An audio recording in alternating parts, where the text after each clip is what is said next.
Hey, nobody told me that most of late night is off. Hi, I'm Johnny Mac with your daily comedy news. If you're a new listener, this is where the late night jokes go. But there aren't any. Had I realized, I would have slept some. So moving on. I'm going to indulge myself with the first story.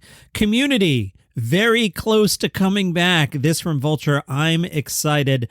Dan Harmon quoted as saying, legitimacy is here. Conversations and agreements are happening. There's a story. Who knows if we'll end up sticking to it, but it was something we had to compile in order to take it out in court various venues, and now negotiations happen.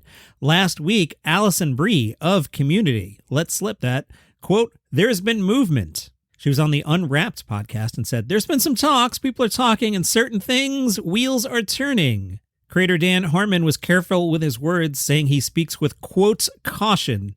I could have said what I just said 3 years ago, and it would have been almost accurate. Can you imagine if I had said that 3 years ago? That's me setting people up for 3 years of abusive neglect and making them feel forgotten, and it's hard enough to just say nothing. As far as the industry is concerned, this is a matter of when and not if, for sure. Yes, hashtag 6 seasons and a movie. This will be the movie. Bill Burr played Fenway over the weekend. The Boston Globe reviewed it. They pointed out, if you're curious, Burr playing Fenway Park is not close to a record, according to Guinness World Records. German comedian Mario Barth drew 67,000 people to Berlin in 2008. The Globe writes, an incomplete inventory of the people Burr needled or skewered included feminists, men without money, plastic surgery patients, short guys with big watches, Madonna, his own wife, folks with tattoos of life-affirming platitudes, the current president, the previous president, self-proclaimed patriots who dress like every day is the 4th of July, and those who still believe in a God that cares. Grousing that you can't get away with anything anymore in the age of social media. Ticket holders were required to put their cell phones into locking pouches. Oh, I hate that. Stop. Burr went on a romp through his own wayward years as a young incorrigible. Big words, Boston Globe. Every few years, he joked he and his buddies would light up one of their cars on fire, then call the cops and report it stolen. After an hour or so of Gatling gun delivery, Bill Burr unspooled a Shaggy Dog story, a sequel to the Magic Mushroom episode he recounts in his last special live at Red Rocks that's on Netflix. This one included a Utah vacation, a phantom cowboy, and the death of Bob Saget. His opener, Tony V, made fun of the city's transportation woes, wondering how people got to the show. Did you take the Green Line, a pedicab, or a donkey to get to Fenway? And he suggested his hometown needs a new slogan, Boston, we're not quite finished. Sounds like that was a lot of fun. Nick Kroll, new stand-up special. Yeah. Now, I mentioned just the other day on this week's weekly comedy thing, that's the show I host for free. Well, I don't host it for free. I'm compensated. You can listen for free. I don't do it for free. You can listen for free. I like comedy and all, but, I have mortgage. It's on the Live One app. The show is free. The app is free. And on this week's show, I played a bit by Nick Kroll about cats and dogs. I mentioned this the other day, and I'm like, that is a really good bit off a hacky premise. So right this second, I'm into Nick Kroll's stand-up comedy. And Nick Kroll, Little Big Boy, will premiere on Netflix September 27th. That's cool. Kroll said, I could be wrong, but I don't know if people think of me really as a stand-up because I've been doing sketch and animation and acting and the writing stuff. But I've always done stand-up. It's always been in the background. It was 2018, and my girlfriend at the time, now my wife, was like, why don't you do a special? How come you haven't done an hour? I didn't really have a good reason, except for being busy with other stuff, and at that point, I decided to really commit to a special. Kroll toured in 2019 to prepare his material for the show. He was going to shoot it in June 2020, but there was this pandemic. Did you hear about this? Google COVID-19, COVID-19. You're going to be like, whoa, I missed that thing. Yeah, it was crazy. Kroll said, the lockdown happened and shut down all stand-up, but then also a ton of life stuff happened to me. The special, even before the pandemic, was thematically about this feeling where I had turned 40, and yet there were still elements to myself that I felt were not entirely grown up, so I sort of felt in between. And then the pandemic happened, I got married, I had a kid. So Kroll went back out and tried new material that reflected his new life. It was a combination of, where am I in my life? How does that apply to themes I was already talking about being a man, self-worth, letting go of things from my past, and realizing that inside of that, the things that were happening to me in real time, getting married, having a child, those could be integrated in, but it also meant shifting things around, pulling certain things out that were jokes I'd been doing on tour that worked really well, but now didn't feel like they were in sync with the rest of the show. Kroll feels this show is more honest and revelatory and vulnerable than historically I had been in stand-up. Doing Big Mouth really has been such an exercise in vulnerability. There are a lot of autobiographical elements to it, and I think the lesson I learned with it was that audiences really connected to the more honest, truthful, vulnerable material, and if I tried to do that on my stand-up, that I would hopefully connect with people, that there'd be an opportunity for deeper connection with the audience. Variety writes, as Nick Kroll minds more of his personal life, Kroll says he's still trying to figure out the line with everything with stand-up. You want to talk about what's going on in your life, so how do you find the line of what I can talk about? What can I share that's respectful of other people's personalized private lives inside of that? I have no answer for it, but I think it's something a lot of comedians have to make choices along the way, that what you're going to share, especially with a kid who hasn't signed up for any of this. That reminds me, early in my radio career, I had to explain to my family when I was John the producer that just because you heard something on the radio didn't mean it was true. Sometimes I'd be leaning into a shade of my character to play the producer character on a show. It took a little while for the family to get used to that kind of stuff. Nick Kroll chose Washington, D.C. to shoot his special because he attended Georgetown. It's always been a town that I feel a strong connection to. It's also a great comedy town. They're really smart. The Warner Theater, I performed there a few times. It's a beautiful theater. It's got a nice history. It felt like a home team without having to be in New York or L.A. He waxed Netflix's car, saying, I've had a very good relationship with them for a long time. You can't argue with the scale, the audience they have, and especially for stand-up. They put their flag down as the place to go watch stand-up. I know so many of my friends whose careers have changed dramatically from having a special on Netflix or two specials on Netflix. I'm excited to become part of that library. You know who else has a new special? Here, you tell me. I'm just going to sit here until you get us right. Holy cow, Sam Morril, you guessed. Wow, you were good at that. Same time tomorrow is the name of his special. That'll be on Netflix September 1st. That's a week away. Wow. Hey, Tina Fey, they're coming for you. This from Yahoo, the headline. Tina Fey's allegedly anti-Asian jokes go viral on TikTok. Comedian actor Tina Fey is facing backlash after TikTok videos showing the actor-screenwriter making Asian people the butt of her jokes and purportedly normalizing anti-Asian racism. Those went viral. TikTok user at Buyside, hope I'm saying your TikTok handle correctly, but it's spelled Buyside. Buyside uploaded the videos earlier this month. A clip from 2014 interview with Jimmy Fallon is shown. Tina Fey is heard talking about her then 2-year-old daughter's newfound ability to talk. Quoting Tina Fey here, per the clip, she has a very specific way of talking that I realize she kind of sounds like a prostitute in a Vietnam movie. That gets some laughs. Tina then goes on to mock a Vietnamese accent, comparing her daughter's speech to the lewd, stereotypical depictions of Vietnamese women on screen. One of the comments, Tina Fey did a lot of problematic stuff that definitely did not age well. Another comment, Tina has made amazing comedic masterpieces, but I think we can recognize now, looking back, how offensive some of the writing was. Buyside mentions how Tina Fey makes a joke out of Asian people in several of her movies. An example includes a character in the Netflix sitcom Unbreakable, Kimmy Schmidt. She cast a Korean guy to play a Vietnamese refugee, and the problem that I had with it is he had to speak Vietnamese for his lines. He also needed to have a Vietnamese accent, which he butchers both because he's Korean.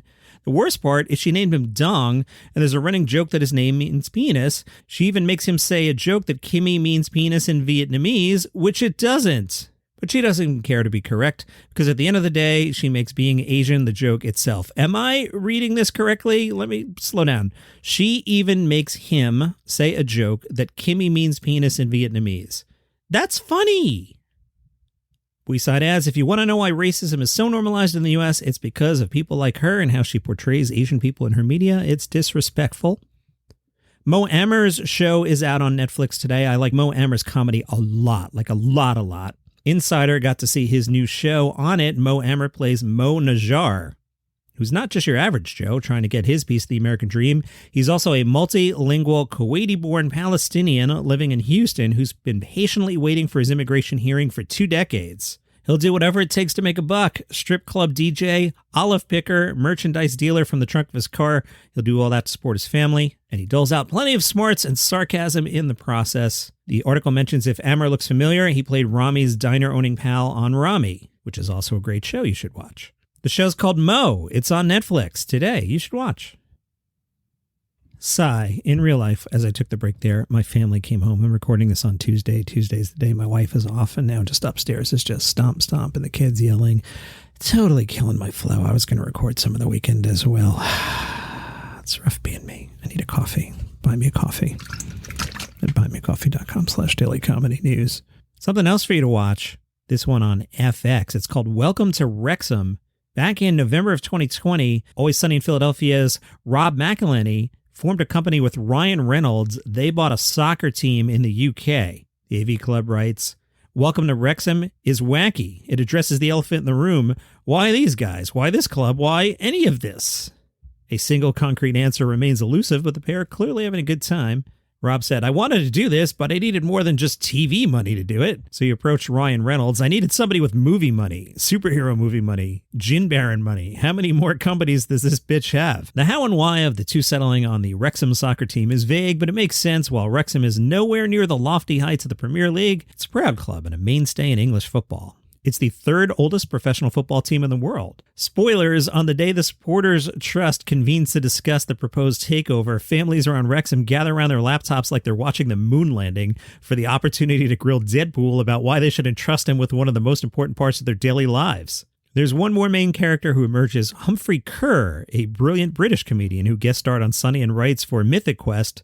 Kerr is the go-to source of football knowledge, advising McElhenney and Reynolds on everything from the realities of supporting a club to whether or not they should grab a successful striker from the league above. More spoilers, Kerr is installed as executive director at Wrexham, and the awkward speech he gives to the players and coaching staff on his first visit to the club will resonate with anyone who's ever felt a little out of depth at work. Oh, I got a lot to watch, man, and it's volleyball nights, and I got to watch Mo. So much. All right, here's a segment I titled Sequels Nobody Wants. Welcome to Sequels Nobody Wants. First up from Deadline, the creators of Cobra Kai are producing a spin-off of Ferris Bueller's Day Off. Now you're like, Johnny Mac, how bad could that be? It's titled Sam and Victor's Day Off. Who's that, Johnny Mac? Sam and Victor's Day Off will follow the valet attendants who took Cameron's dad's Ferrari for a joyride. I feel like we may be 40 years too late making this film. We're getting a feature-length adventure focused on what Sam and Victor did that day, which is a big step up considering they didn't even have given names in the original 1986 movie. Continuing with my segment, Sequels Nobody Wants, from the Laugh Button, Kenan Thompson teased a sequel to Good Burger. Jimmy Fallon asked if a sequel to Good Burger is a possibility. Now, understanding how late night talk shows work, that's a really random, deep question for Jimmy to ask, so there must be something to it. Thompson said, "I'd like to." He then followed up with, "We're working on it harder than ever because it's about meeting the numbers." He joked he'd like to see in the sequel Kel Mitchell's character with a bunch of kids and Thompson's character getting out of jail for something Mitchell's character put him in there for. Last month, Kel Mitchell, in an interview, said, "You never know what can happen. The fans really want a sequel. Would I do a sequel? Yeah, of course. We love Good Burger." Let's do a Fringe review. This from Sean McCarthy at the Comics Comic. The show, Mark Watson's This Can't Be It. Are you ready? Sean reviews out of 5 stars. Did he give it 1 star? No. 2? No. 3? No. 4? No. 5 stars out of 5 from Sean McCarthy, the elusive 5-star review. Sean McCarthy writes for the Comics Comic. Even playing in the big room, Mark Watson's run has been selling out more than a week in advance. What's everyone buzzing about? Watson's been coming since his Cambridge days with the Footlights, his troupe nominated for Best Newcomers in 2001. Then Watson was nominated in the newcomer category as a solo act in 2005. He took the panel prize home the following year. He even made the trek up in 2020, even when there was no Fringe, because he couldn't imagine an August without Edinburgh. Watson jokes about his relative notoriety in Edinburgh, in stark contrast to how he feels he's perceived everywhere else. Stepping out of the train 2 summers ago, Watson recounted how a taxi driver recognized him straight away, stopping to remind him the Fringe wasn't happening that year. Watson turned 40 in February 2020. The big 4-0 gave him career anxiety, reflecting on how the peers who first came up with him to the Fringe had become more famous than him. Taking gigs for little or no pay on Zoom, or worse yet, Microsoft Teams, did not help his self-esteem. And then in the wake of his divorce, even his then 10-year-old son began asking the kinds of questions Watson wasn't ready to think about, although he was ready to pay for an app that could predict his life expectancy. He's clearly having a blast on stage and trying to make the most of this Fringe offstage, producing and promoting a bundle of other performers this August through his perhaps aptly named Impatient Productions. Mark Watson, This Can't Be It, runs through the 28th at the Pleasant Courtyard, Pleasance Once, 5 stars from Sean McCarthy. And that's your comedy news for today. Follow the show for free on Apple Podcasts or Spotify, wherever you get your shows, and I'll see you tomorrow.